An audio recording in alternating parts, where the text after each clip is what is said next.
شاہد خاقان عباسی صاحب اور ہمارے جو مفتاح اسماعیل صاحب ان کے ساتھ مل کر وہ ایک پاکستان عوام پارٹی بعد میں عوام پارٹی بنی نا، پہلے انہوں نے ری امیجننگ پاکستان، صحیح، تو پاکستان کی ایک نئی تصویر دکھاتے رہے، اور لیکن پھر بعد میں ان سے بھی فاصلہ پیدا ہو گیا، تو اب وہ کسی سیاسی جماعت میں تو نہیں ہے، لیکن بہرحال اب پاکستانی کے طور پر ایک شہری کے طور پر غور و خوض کا حق رکھتے ہیں۔ اسلام آباد ہائی کورٹ سے اسلام آباد ہائی کورٹ میں درخواست دی ہے کہ جناب یہ جو ترمیم آنے والی ہے اس کو 8 ہفتے جو ہیں ان کے لیے اس کے لیے مشتہر کرنا چاہیے، اور عدالت جو ہے اس پہ ہدایات جاری کرے۔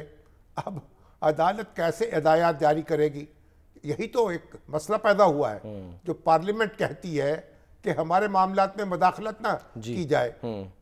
جب کوئی قانون پاس ہو جائے، جب کوئی ترمیم منظور ہو جائے، اس کے بعد پھر عدالت کا دروازہ آپ کھٹکھٹا سکتے ہیں نا۔ آپ کہیں کہ یہ فنڈامنٹل رائٹس کے خلاف ہے یا آئین کے جو بنیادی ڈھانچے کے خلاف ہے، اور اس لیے یہ ترمیم جو ہے، اگرچہ کہ وہ بھی بہت مشکل کام ہے، جب آئینی ترمیم ہو جائے تو عدالت کے لیے بہت مشکل ہے کہ اس پہ خط تنسیخ پھیر دے، لیکن یہ جو اس وقت انہوں نے کام کیا ہے، یعنی گاڑی کے آگے نہیں گاڑی کے پیچھے گھوڑا باندھا ہے، تو یہ میرا خیال ہے کہ اس سے تو عدالت جو ہے اگر اس پہ کوئی حکم جاری کرے گی تو اس میں بھی پھر ایک نئی الجھن پیدا ہوگی۔ سر وہ کہہ رہے کہ 18ویں ترمیم میں بھی عوامی رائے لی گئی تھی۔ جو کچھ بھی ہو یہ پارلیمنٹ کا کام ہے، یہ عدالت کا کام نہیں ہے۔ عدالت پارلیمنٹ کے پروسیجر میں، پارلیمنٹ کے امور میں اس طرح مداخلت نہیں کر سکتی کہ پارلیمنٹ کو کہے کہ آپ 2 دن لگائیں گے بحث میں یا 4 دن لگائیں گے یا 6 دن لگائیں گے۔ یہ پارلیمنٹ کا کام ہے، پارلیمنٹ خود مختار ادارہ ہے، اس معاملے میں وہ عدالت کا زیریں ادارہ نہیں ہے۔ لیکن جب اگر کوئی قانون پاس ہو جائے تو آپ دیکھیں جس طرح بندیال صاحب نے وہ پروسیجر ایکٹ جو تھا اس کو معطل کر دیا نافذ ہونے سے پہلے، راستے میں اچک لیا، لیکن یہ کوئی بری مثال قائم کی، اور پھر اس کے بعد قاضی فائز عیسیٰ صاحب نے وہ ختم کر دیا ان کا حکم۔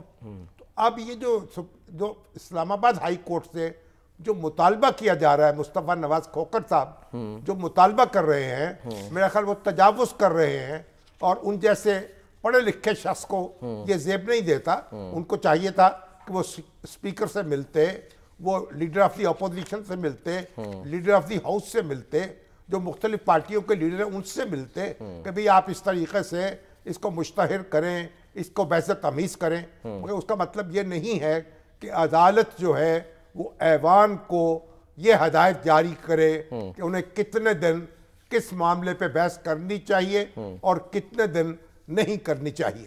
تو بہرحال ابھی جو مسودہ حتمی طور پر آئے گا اس سے اندازہ ہو سکے گا، اور خواجہ آصف صاحب جو بات کہہ رہے ہیں اور دوسرے لوگ جو سوچ رہے ہیں ان کو خطرہ ہے، خدشہ ہے کہ عدالت جو ہے اس کے ذریعے سے بساط نہ الٹ جائے، الیکشن آڈٹ نہ ہو جائے، الیکشن کا آڈٹ ہو یا کوئی اور طریقہ ہو، تو عدالت کے ذریعے سے کوئی ایسا انقلاب برپا نہ ہو جائے جو نہیں سیاست کے ذریعے برپا نہیں ہو سکتا۔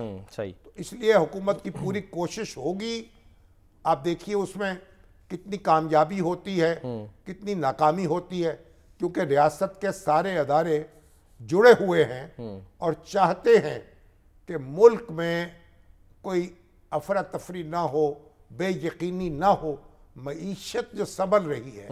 دیکھیں نا، اب اس وقت تو تفصیلات زر ہیں جو اوورسیز پاکستانیز بھیج رہے ہیں، اس میں ریکارڈ اضافہ ہو گیا، بالکل، اور 2.8 ارب ڈالر جو ہیں ایک مہینے میں وصول ہوئے، اور ان 3 مہینے میں یعنی آئی ایم ایف سے زیادہ رقم جو ہمیں ملنی ہے۔ آئی ایم ایف کا تو معاملہ نہ کریں نا، آئی ایم ایف کی جو رقم ہوتی ہے وہ آئی ایم ایف کی رقم آپ اس کو مقدار پہ نہ جایا کریں۔ اچھا، آئی ایم ایف جب کسی پروگرام کو قبول کرتی ہے یا پروگرام چل رہا ہوتا ہے تو ایک وہ دنیا بھر کے مالیاتی اداروں کو یہ ایک میسج جاتا ہے کہ یہ معیشت محفوظ ہاتھوں میں ہے صحیح، اور آپ اس کو ڈیل کر سکتے ہیں. ٹھیک تو ہے. وہ آئی ایم ایف سے آپ $1 ارب مل جائے یا $2 ارب مل جائے اس کی اہمیت نہیں ہے. انٹرنیشنل جو گارنٹی آپ کی بورو کرنے کی صلاحیت بڑھ جاتی ہے اور آپ کا اعتبار بڑھ جاتا ہے مالیاتی اداروں میں, وہ ایک کام آتا ہے. تو اب دوست ملک جو ہیں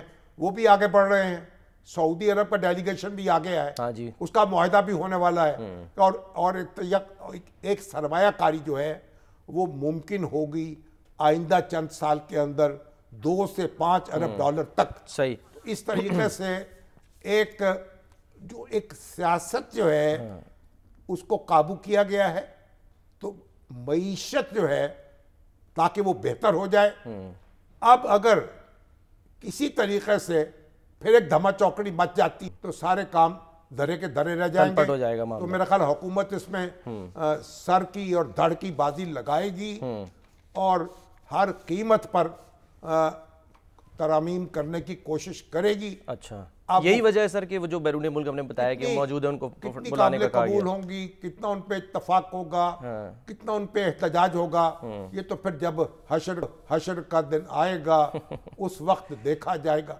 تو فی الحال تو یہ مرحلہ عبور کرنا ہے. ٹھیک ہے سر. وہ پرویز مشرف صاحب کہتے تھے نا, we will cross the bridge when we'll come to it. reach it.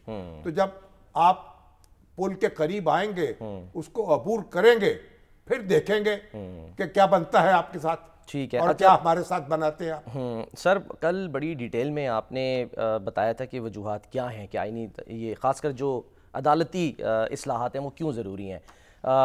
میں بھی ظاہر سن کے حیران ہوا, لیکن آج اس کی ایک ہمیں مثال ملی, وہ ڈیم فنڈ کا جو ہے معاملہ آج زیر بحث آیا کیونکہ وہ کیس چل رہا ہے. ڈیم فنڈ تو دیکھیں نا, 11 ارب روپے اکٹھے ہوئے تھے, 23 ارب ہو گئے. اب وہ ایک سود مل کے اسٹیٹ بینک میں رکھے ہوئے ہیں تو 23 ارب ہو چکے ہیں.